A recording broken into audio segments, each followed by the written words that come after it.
So I was asked by Tuija and our AgriHub is project manager to talk about the school farms, actually vocational school farms in Finland.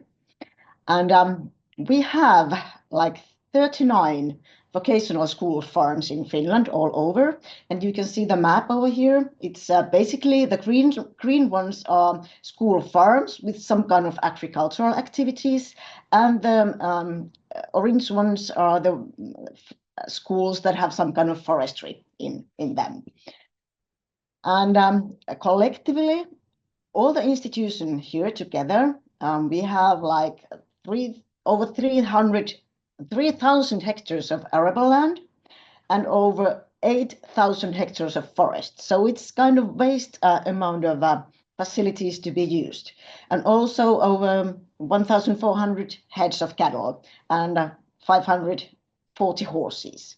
So that's quite a big amount of potential things that we could use for more than just teaching for the vocational students. And in most of the school farms, there are already some kind of research and development actions happening.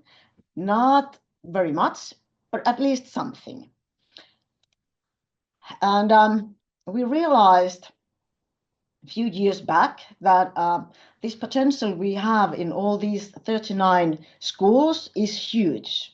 And it should be used for much more than we are using it today, or we're using back there. And we decided to collect all the data we have on school farms in one platform. And luckily, we had this rural network platform and AgriHub project that we could use to create a big platform where all the school farms are presented. And it was really nice to hear Rodion's presentation in the beginning, because it's quite obvious that the school farms and practical demonstrations are the most best way to share their knowledge for the farmers.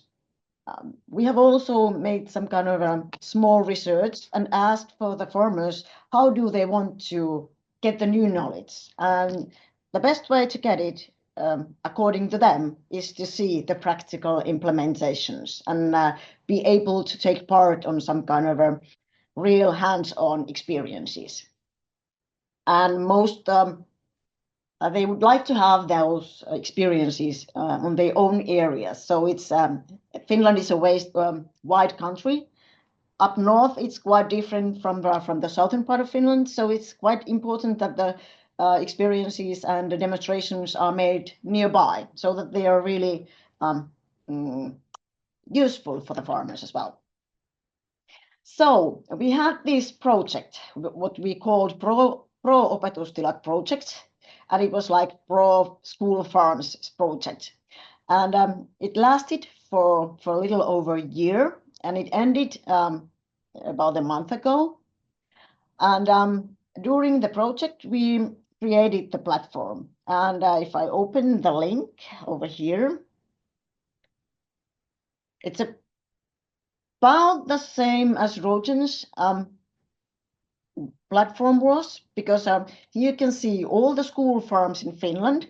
They have their own net site, and I will web page, and I will open ours. This is our school's farms own web page, and in this web page we have collected. Unfortunately, it's only in Finnish, but we have collected all the basic knowledge about the school's farms, and then there is a page about the crop production, what kind of fields we have, what kind of facilities on the ground, and then what kind of forest facilities we have, what kind of animal facilities we have, what kind of cattle we have, the production yields, and so forth.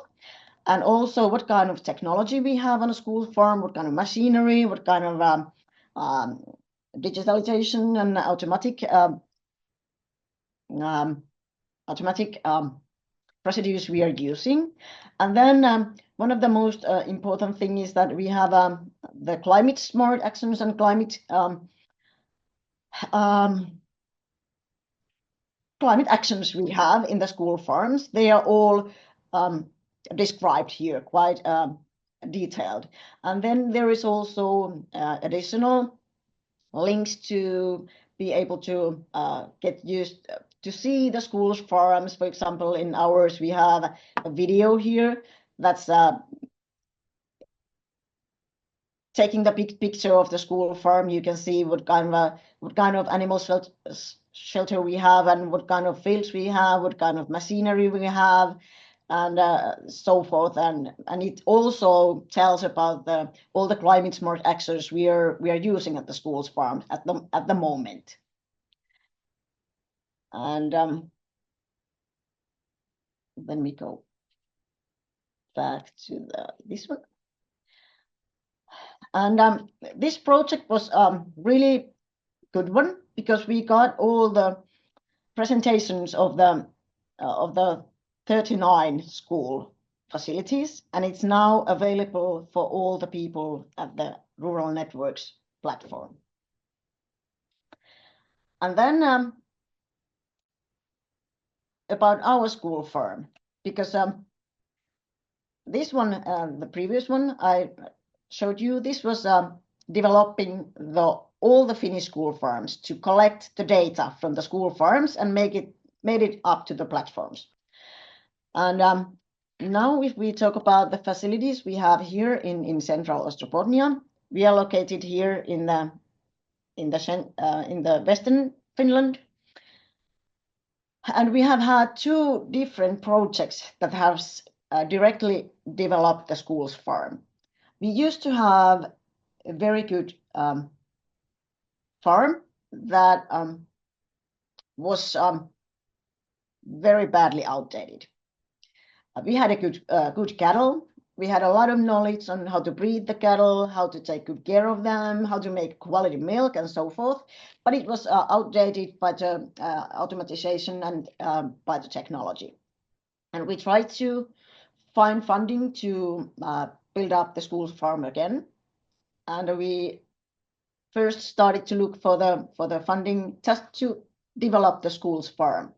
But then we realized that it's not going to happen. No one is going to give us such monies that we're able to update the farm.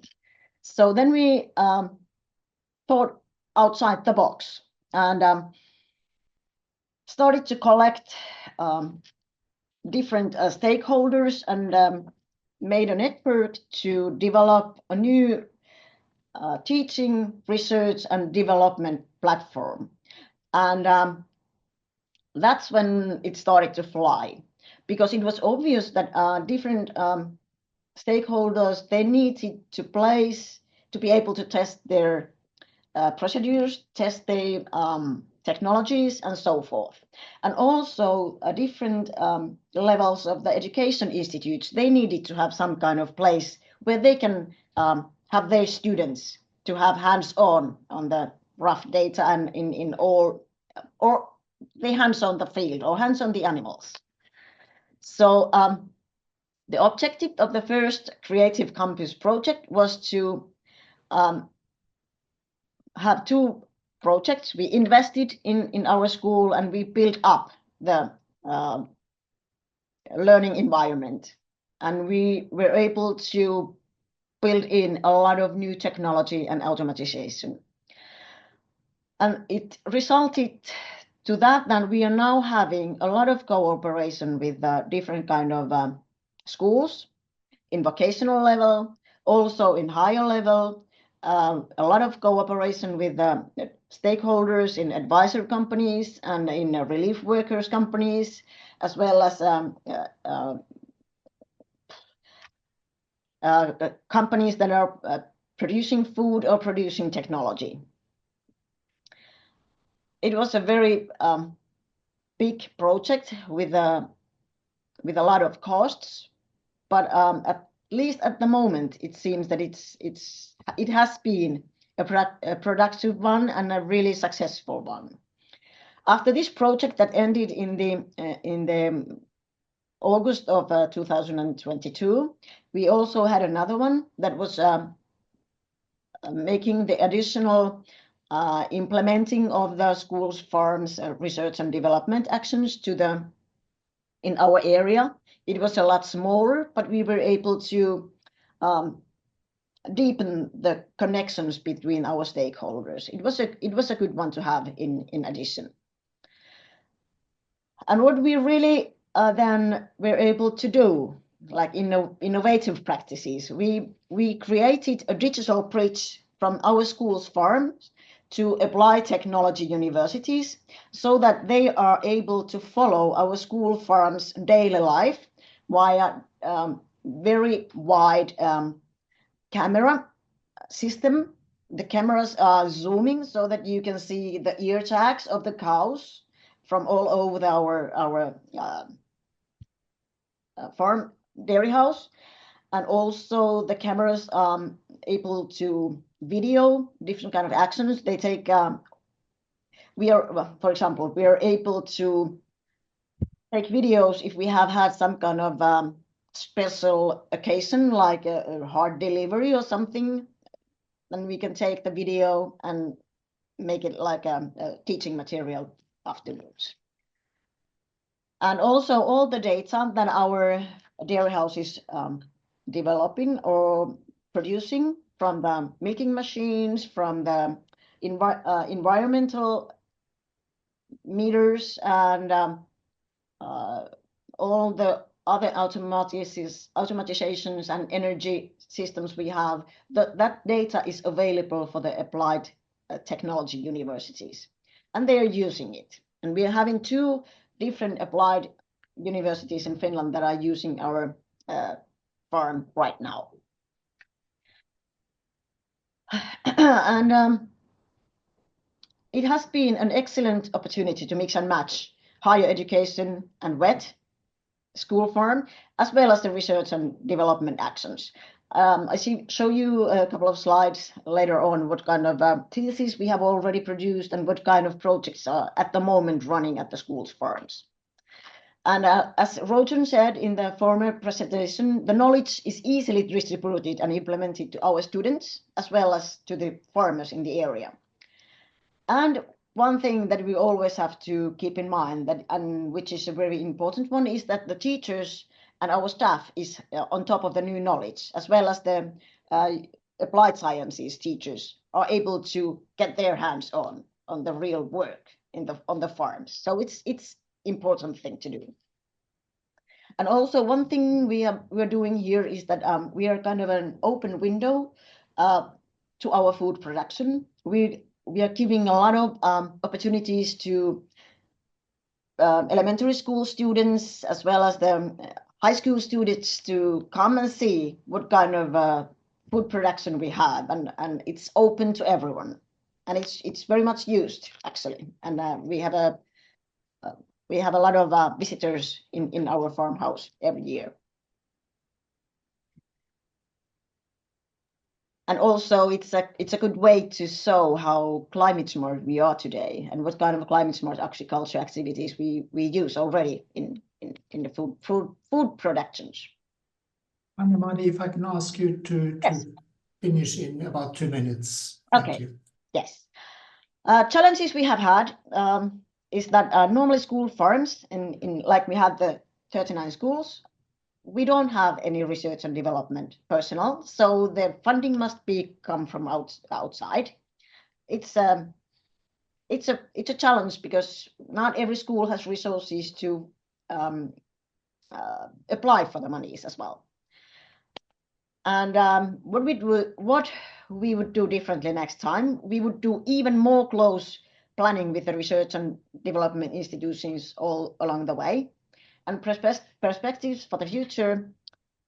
At the moment, the Finnish school farms are trying to look for another project that would go on with the work of the Pro-opetustilat project, because it was a good one. We created the platform, we have all the data from the schools farms, but now we should be able to connect the research institutes more deeply into the school farms. And here is the activities we have today. So it's at the moment, there are 6 different projects going on at the school's farm that are directly using the school's farm's facilities. And what we have had theses from the higher education universities and polytechnical universities. There are 5 of them so far. And we have all established the schools farms at the 2022. So in 2 years, we have already produced quite a lot of new acknowledgements on our area. And I think that's it.